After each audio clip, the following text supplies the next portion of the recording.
Assalamualaikum warahmatullahi wabarakatuh.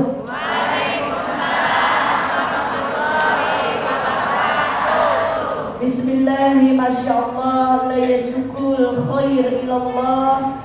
Bismillahi masyaallah la yasrifu su' ilallah. Bismillahi masyaallah ma kana min ni'mati fa minallah. Bismillahi masyaallah la haula wa la quwwata illa billahil aliyyil azim. Subhana malikil qudus, subhana malikil qudus, subhana zil mulki wal jabarut, subhana zil mulki wal jabarut, subhana zil izzati wal azamati wal qudratihi wal haibatihi was sultan wal a'laihi wal kibriyai wal jabarut wal jalali wal jamali wa la yamutu wa la yafutu abadan. Subuhun qudusun rabbuna wa rabbul malaikati wa ruh. Subhanallah walhamdulillah la ilaha illallah Allahu akbar. La hawla wa la quwwata illa billahil aliyyil azim. Alhamdulillah wassalatu wassalamu ala rasulillah. La hawla wa la quwwata illa billah. Alhamdulillah ala kulli hal. Alhamdulillahilladzi bi ni'matihi tatimmus salihat. Allahumma shalli ala sayyidina Muhammad miftahi babi rahmatillah. Adada ma fi ilmillah salatan wassalaman daimaini bidawal min mulkillah wa ala alihi wa sahbihi wa mawalah. Rabbi israh li sadri wa yassir li amri wahlul 'uqdatam min lisani yafqahu qawli, amma ba'du. Alhamdulillah. Yang saya hormati segenap guru, para ustazah, ketua yayasan, PKM masjid, semua yang tidak bisa saya sebutkan namanya satu persatu, tidak mengurangi rasa hormat saya. Juga semua ibu-ibu jamaah yang hadir di sini, yang insya Allah perkumpulan kita di sini membawa rahmat, membawa ridho dari Allah Subhanahu wa Ta'ala untuk kita semuanya, membawa keberkahan. Pulang dari sini kita mendapatkan petunjuk, mendapatkan huda dari Allah, mendapatkan taufik dari Allah agar Allah mudahkan kita dalam melakukan kebaikan, melakukan amal soleh, insya Allah. Alhamdulillah, dengan nikmat yang masih Allah berikan sampai hari ini, kita duduk di sini dalam keadaan beriman dan sehat walafiat. Betul? Semuanya sehat ya. Semua sehat insya Allah ya. Semua sehat dan punya iman, betul? Tapi imannya bagaimana? Imannya masih baik-baik saja sampai hari ini? Alhamdulillah. Turun atau naik terus imannya? Naik turun imannya ya. Ini memang imannya kita nih naik turun, Bu. Iman manusia naik turun. Ya, hari ini imannya pada baik ya, karena lagi pada puasa semuanya. Jadi suasananya yang mendukung. Tetapi iman gak harus melihat suasana, gak harus terpengaruh dengan suasananya. Ketika suasananya Ramadan, imannya baik, tapi nanti ketika Ramadan udah gak ada, turun lagi ya, jangan. Iman kan harus dipertahankan terus, harus dijaga, dirawat. Ya, kalau namanya ngerawat berarti kan continue. Terus setiap hari dirawat. Tanaman kalau cuma disiramnya setahun sekali, nanti mati, Bu. Ya. Tapi kalau setiap hari kayak kita aja, kita butuh makan nggak? Butuh makan, kebutuhan, ya. Supaya kita hilang lapar kan begitu. Tapi kan kita juga nggak tiap jam makan, Bu.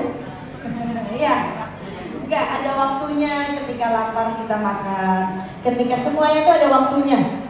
Ketika kita lapar kita makan, ketika kita haus kita minum, ketika kita ngantuk kita tidur, kan semua ada waktunya.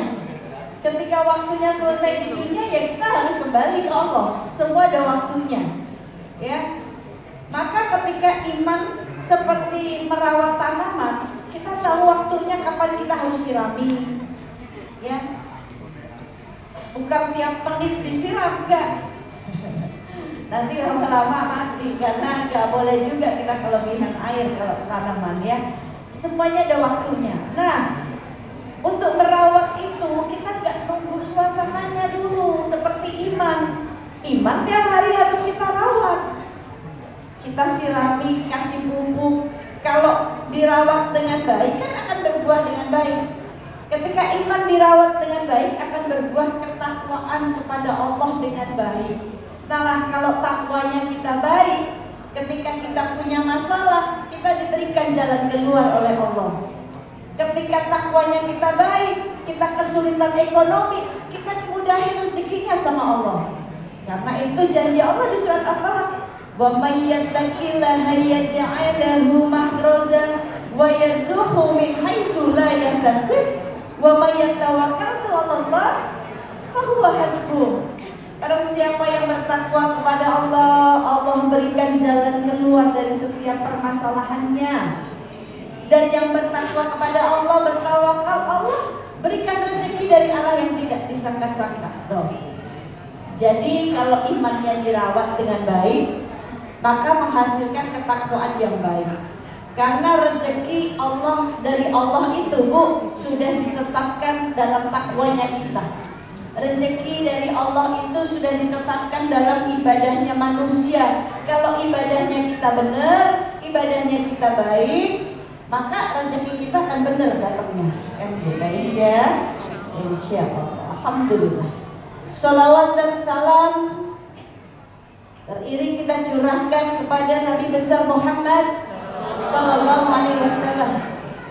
Semoga salawat yang kita sampaikan, sunnah yang kita kerjakan, akhlak beliau yang kita teladani, kita contoh untuk diri kita, kelak menjadi syafaat kita di yaumil qiyamah. Karena yang cinta sama Nabi pasti dia mau sholawat kepada Nabi. Karena yang cinta sama Nabi pasti dia ngerjain sunnahnya Nabi. Karena yang cinta sama Nabi pasti ngikutin akhlaknya Nabi. Karena namanya cinta itu pasti ngerjain apa yang orang yang dicintai kerjain. Betul nggak? Kita bilang ibu punya suami, ibu bilang cinta sama suami, tapi ngelawan terus. Cintanya bohong, Bu. Ya, bener nggak? Suami bilang cinta sama istri, tapi KDRT terus, di mana letak cintanya? Suami bilang cinta sama istri tapi selingkuh terus, gimana letak cintanya? Betul? Nah, cinta itu, mahabbah itu menghasilkan ketakwaan, ketaatan. Itu mahabbah, sebuah cinta. Ya, sebuah cinta akan menghasilkan ketaatan yang baik, perilaku yang baik, kebaikan. Mahabbah itu akan menghasilkan kebaikan untuk diri kita juga untuk orang lain. Kalau kita bilang kita cinta sama Nabi Muhammad tapi nggak pernah sholawat, kita bilang cinta sama Nabi Muhammad tapi sunnahnya males kita kerjain, tapi kan sunnah umi boleh dikerjakan, boleh enggak, dikerjain dapat pahala, enggak dikerjain dosa. Kalau kita pakai kalimat itu semaunya kita, gimana kita bisa dekat sama Nabi? Karena yang dekat sama Nabi yang kerjain sunnah. Ya, namanya kita mengerjakan sesuatu yang orang yang kita cintai suruh, pasti kan orang itu akan cinta, senang sama kita, betul? Iya, nanti lama-lama orang yang cinta sama kita tuh pengennya dekat sama kita. Ini cinta sama Nabi ya, kerjain apa yang Nabi kerjain, sholawat kepada Nabi. Walaupun kita bersolawat itu, sholawat kita nggak dibutuhin sama Nabi, Bu, betul nggak? Yang butuh Nabi atau kita ketika kita sholawat? Kita. Nabi mah cukup dengan sholawatnya Allah, ya. dengan satu sholawatnya Allah, waduh, sudah memberikan kemuliaan kebaikan untuk Nabi. Lihat di surat Al-Ahzab ayat 56, bagaimana Allah bersolawat kepada Nabi. Ibadah yang dicontohkan oleh Allah dan ibadah yang Allah benar-benar menyuruh kita mengerjakan juga, yaitu sholawat. Innallaha wa malaikatahu yusalluna 'alan nabi. Sesungguhnya Allah dan para malaikat bersolawat kepada Nabi. Tuh, ibadah yang ringan dan dikerjakan oleh Allah itu sholawat. Lalu Allah menyuruh kita bersolawat juga. Loh Umi, bukannya tadi Nabi gak butuh sholawat kita? Kita yang butuh bersolawat untuk Nabi. Tapi kenapa Allah meminta kita bersolawat? Kan di ayat selanjutnya tuh, ya, innallaha wa malaikatahu yusalluna 'alan nabi ya ayyuhalladzina amanu sallu 'alaihi wa sallimu taslima. Hai orang-orang beriman, kata Allah, bersolawatlah dan berkirim salamlah kepadanya.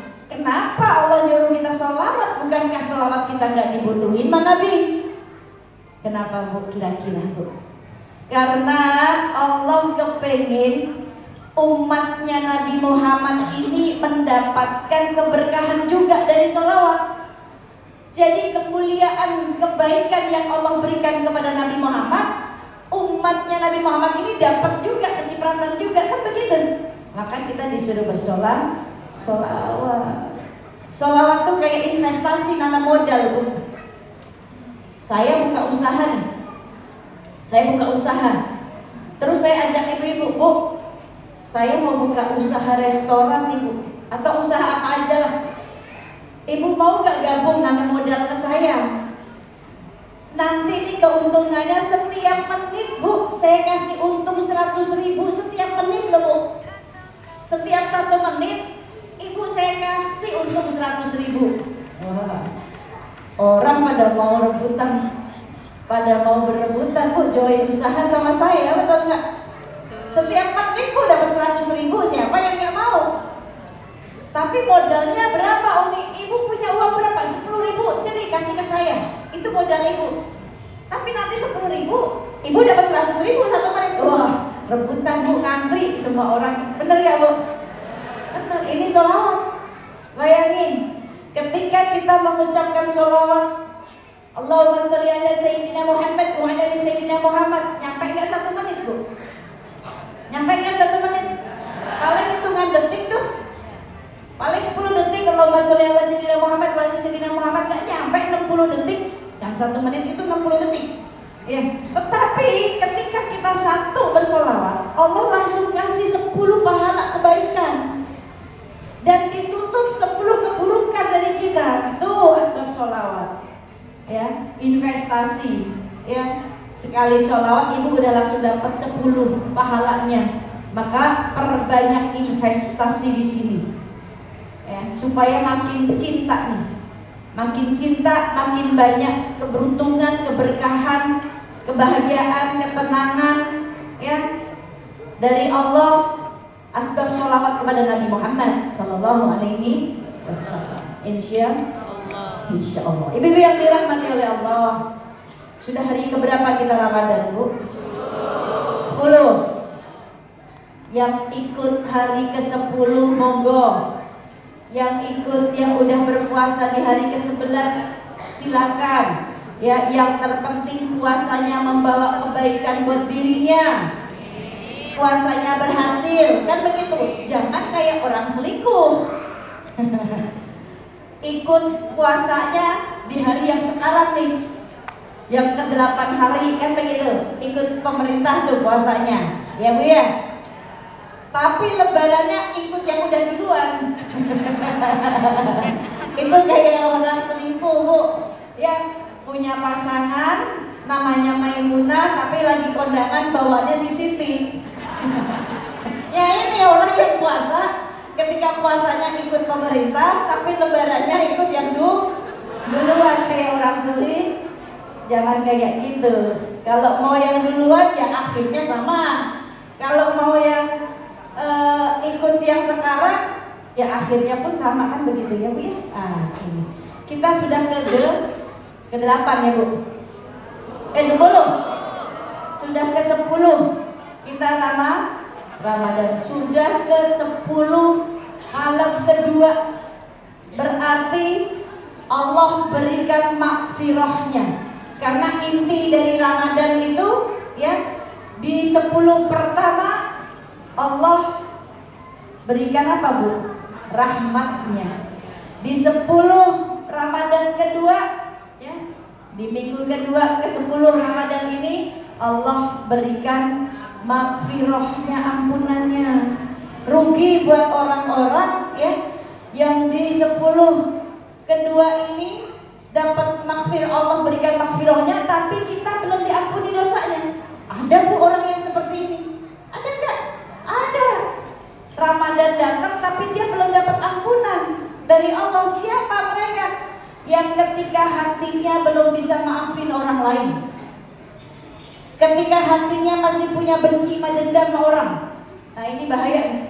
Ini kalau seorang ibu punya sifat benci, dendam sama orang, ini akan nurun ke anaknya nih. Bahaya, karena pasti ibunya akan diajarin begini. Benar gak Bu? Nah ini parenting juga. Penyakit hati nih ya, ini menjadi parenting juga untuk anak-anak kita. Kalau orang tuanya ya menjaga hatinya, maka dia akan senantiasa mampu mendidik anaknya dengan baik. Kalau orang tuanya nih punya dendam ya, gak bisa maafin orang, terus ketika anaknya di sekolah mungkin dibully, orang tuanya kan ngajarin tonjok aja udah bully aja gantian. Nah ini orang tuanya nih. Tetapi ketika orang tuanya punya hatinya yang arif, yang bisa maafin kesalahan orang lain, yang gak nyimpen dendam, maka dia akan ngajarin anaknya, udah nak, ketika kamu dihina sama teman kamu gak akan dihisap kok dengan apa yang teman kamu ucapin, tapi teman kamu akan dihisap nanti sama Allah dengan apa yang dia kerjakan, apa yang dia ucapkan. Kamu sendiri gak akan dihisap asal kamu gak membalas menghinanya. Nih, kalau orang tua hatinya terjaga.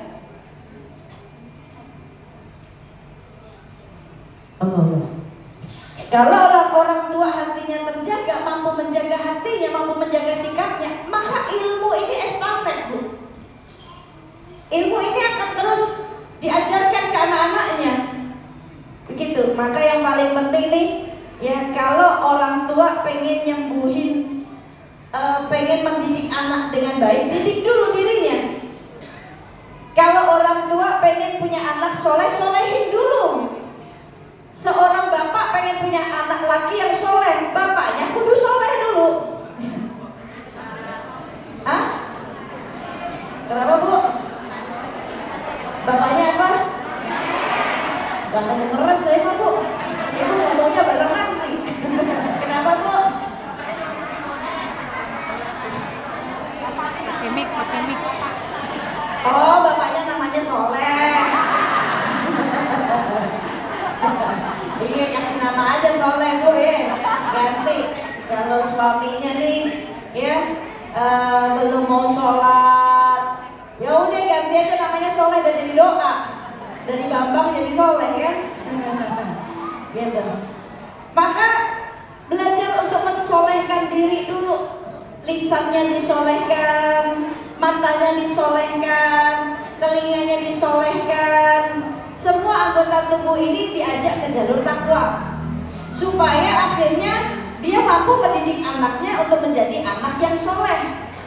Belajar mensolehkan. Ini untuk kita juga. Seorang ibu pengen punya anak solehah, ya ibunya juga harus belajar mensolehkan dirinya. Solehahin dirinya, lisannya disolehahin, ya kan gitu. Jangan membicarakan orang lain, jangan mudah menghakimi, jangan mudah menghina. Pandangannya semuanya gak menilai orang lain. Ini ketika orang tuanya mampu mensolehkan dirinya, dia pun mampu mensolehkan anak-anaknya. dengan perilakunya. Kan kita sebagai orang tua nggak bisa ngasih hidayah buat anak kita, Bu. Nabi Muhammad juga nggak bisa memberikan hidayah kepada pamannya.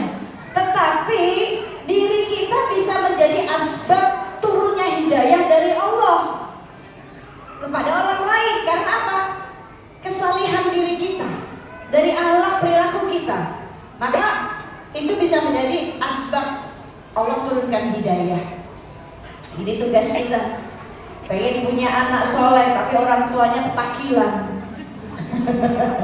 Ya, gimana? Maka pentingnya mengajarkan tauhid yang pertama nih. Parenting anak itu yang pertama, kuatkan tauhidnya mereka. Nah, keberadaan orang tuamu harus mampu membawamu ke surga, nak. Begitu. Karena, Bu, kelak nanti itu ya kan surga neraka milik Allah. Allah yang menetapkan, menghendaki siapa-siapa yang dimasukkan ke surga, siapa-siapa yang dikehendaki masuk neraka, kan begitu ya, Bu ya. Dan dunia itu kan tempat perpisahan. Misalkan anak nih lagi nuntut ilmu di pondok atau boarding school yang pulangnya cuma seminggu sekali, tiap weekend baru boleh pulang. Berarti kan kita orang tua sama anak itu kan sedang berpisah, ya Bu ya. Nah, kalau perpisahan di dunia itu kan wajar. Wajar, Bu, kita dipisahkan di dunia itu wajar. Mau kematian yang memisahkan kita wajar, semuanya juga bakalan mati. Enggak suami dulu, enggak istri dulu, enggak anak dulu, enggak orang tua dulu, semuanya bakalan mati. Cuma waktunya kapan Allah yang tahu. Ya. Kita dipisahkan, anak bodoh pisah sama orang tuanya wajar. Suami pisah sama istri, misalkan suaminya ada tugas keluar dinas, wajar. Itu dunia. Di dunia itu semuanya wajar bakalan terjadi. Ya, atau dipisahkan suami istri, dipisahkan dengan perceraian, wajar, dunia. Tapi jangan sampai nih kita berpisah, mengalami perpisahan yang tidak wajar, Bu, di akhirat. Ya, kalau di dunia pisah wajar, namanya dunia. Ya. Tapi ketika di akhirat jangan sampai kita mengalami perpisahan yang gak wajar. Maksudnya perpisahan gak wajar gimana, Umi? Orang tuanya di surga, anak-anaknya pada kececer di neraka. Ngapain punya anak kalau begitu? Betul gak? Kan kita pengennya masuk surganya sama-sama, sekeluarga masuk surga semuanya. Buat apa kalau orang tuanya berada di surga, anaknya di neraka? Untuk apa orang tua punya anak kalau engkau tidak bisa membawa anakmu ke surga?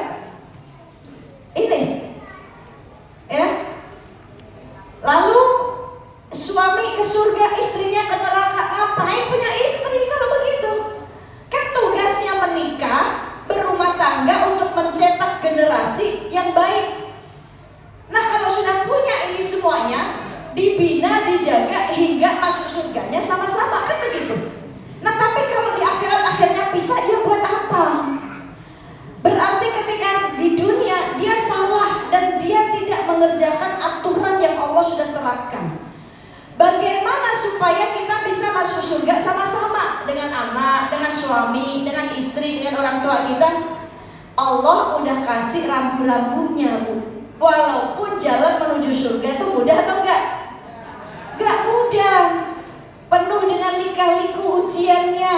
Kadang diuji dengan ketaatan. Hari ini bisa istiqomah, besok enggak. Hari ini sholat, besok ditinggalin. Hari ini tahajud, besok bablas. Hari ini sholat 12 rakaat, besok enggak lagi sampai seminggu. Udah dirapel. Ya, manusia nggak bisa menjamin dirinya istiqomah dengan amal solehnya. Tetapi yang kontinu yang kita kerjakan walaupun bilangannya sedikit, aturannya dikerjain supaya kita selamat. Kan kita hanya seorang hamba, Bu.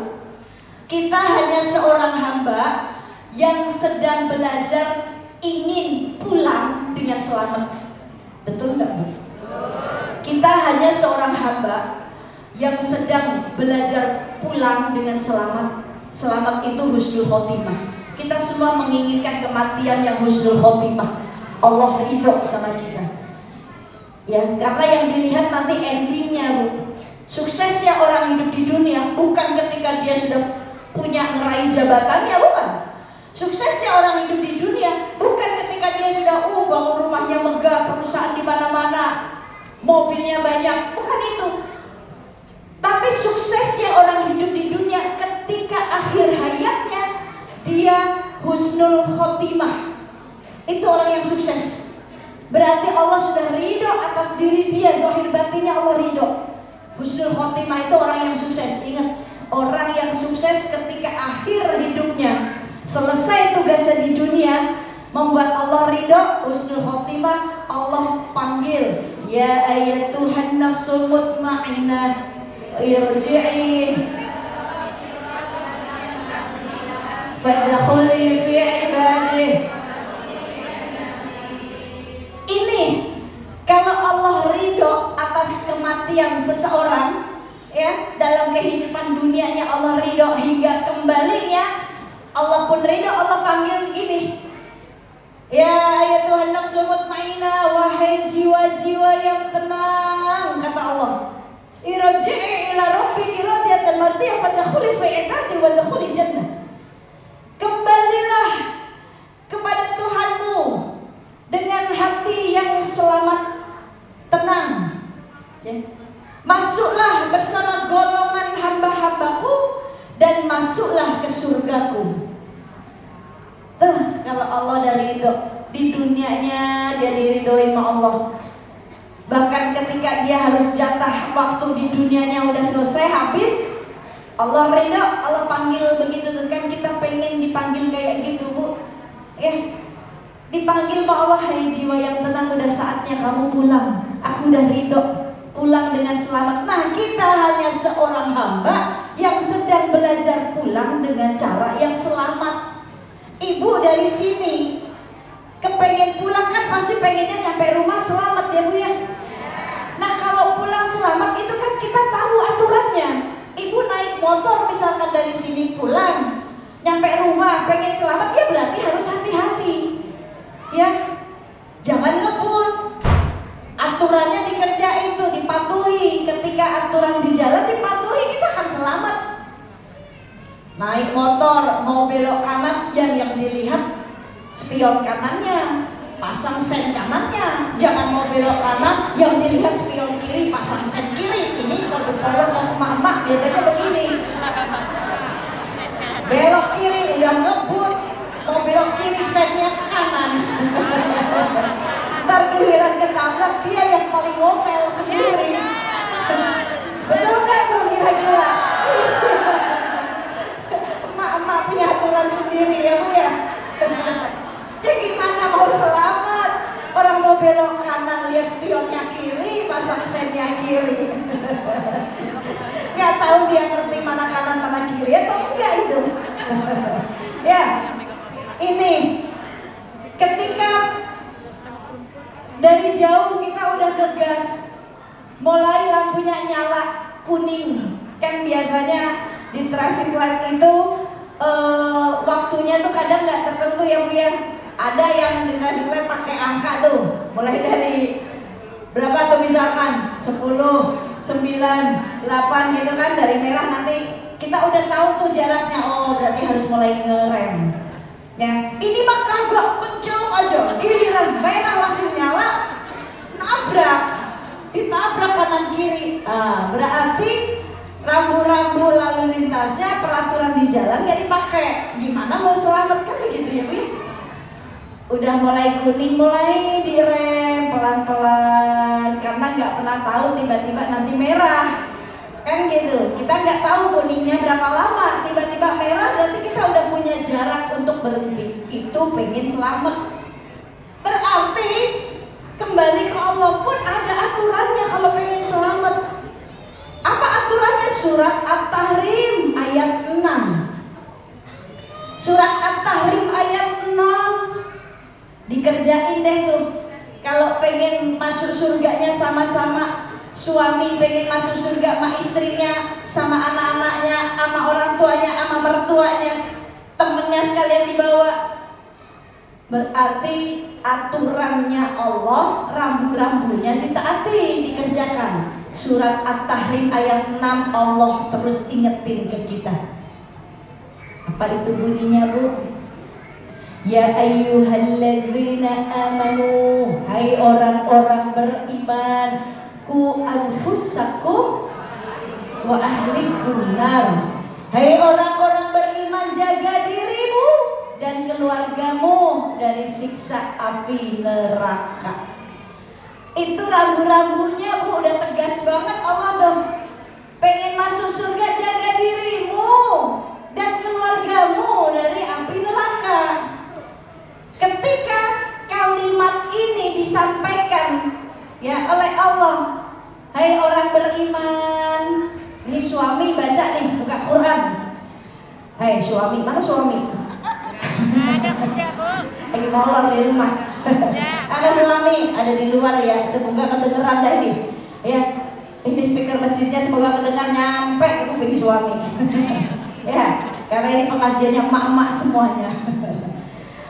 Ketika seorang suami yang menjadi kepala rumah tangga, ya, kepala rumah tangga, Bu, kepala tuh sentral nih, Bu. Coba tubuh nggak ada kepalanya gimana, Bu? Serem, Bu. Ibu punya tubuh, ada tangan, ada kaki, tapi kepalanya, area kepalanya nggak ada. Mau jalan kemana bingung. Karena di sini ada penglihatan, ada pendengaran, ya Bu ya. Nih, ada ucapan. Di sini semuanya ada akal buat berpikir. Nah, kalau tubuh tanpa kepala, ini ibaratnya ya orang hidup kagak pernah sholat. Tubuh. Sholat tuh ibaratnya kepalanya kita nih, Bu. Orang yang hidup sehat tapi nggak pernah sholat nih, kayak dia punya tubuh tapi nggak punya kepalanya, nggak ada kepalanya. Karena di kepala itu ada akal.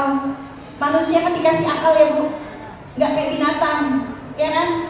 Binatang aja, ya sapi makannya rumput, dia dikasih daging nggak mau dimakan, Bu. Nah ini manusia semuanya dimakan. Ya, ini manusia punya akal, dikasih akal sama Allah, tapi kadang akalnya nggak dipakai, lebih banyak mengambil jalan yang pintas, yang akhirnya merugikan diri dia sendiri. Ya, kadang putus asa, padahal punya akal, tapi mending cari jalan yang membuat dia udah putus asa lah, udah mentok. Padahal nggak ada jalan yang mentok, Bu. Allah memberikan jalannya kalau kita mau kembali kepada Allah dengan ketakwaan kita. Lihat, Bu, seekor burung, ya, burung nggak punya akal, Bu, ya. Manusia punya akal, tapi burung gak pernah milih putus asa buat bunuh diri. Ketika burung keluar dari sangkarnya dengan perut kosong, dia mau cari rezeki, dia terbang aja tuh, Bu. Nanti pasti dia pulang kembali ke sarangnya dengan perut yang kenyang, kan begitu? Karena burung yakin ada rezeki Allah dimanapun, kan begitu? Burung gak akan putus asa, Bu. Ketika gak dapat rezeki, dia benturin badannya ke tembok. Terus dia pilih mati gitu, enggak ya, karena burung yakin, burung yang gak punya akal loh. Nah ini manusia punya akal, kadang males duluan, putus asa duluan, minta-minta dengan segala macam cara dia lakukan untuk minta sama manusia. Tuh ya, lihat orang-orang kadang nih, saya pernah lihat orang sok disusah-susahin. Kadang minta-minta di pinggir jalan, kakinya dilipet. Bener gak? Pernah lihat gak, Bu, begitu? Pernah, saya pun pernah mergokin. Tadinya awalnya saya kasihan, Bu, pengen ngasih gitu, karena saya mau baik sangka aja, udah yang baik ngasih. Tapi begitu saya cermatin, lah kok dia punya kaki ya? Ternyata kakinya dilipet ke belakang begitu. Terus di sininya ditambal pakai perban. Ya, berarti kan dia sedang menghinakan dirinya sendiri. Allah kasih kesempurnaan, kakinya masih sempurna, akalnya masih ada, tapi kenapa meminta dengan cara seperti itu? Ini manusia ini. Nabi Muhammad membenci manusia yang seperti ini, yang lebih menghinakan dirinya untuk meminta kepada manusia.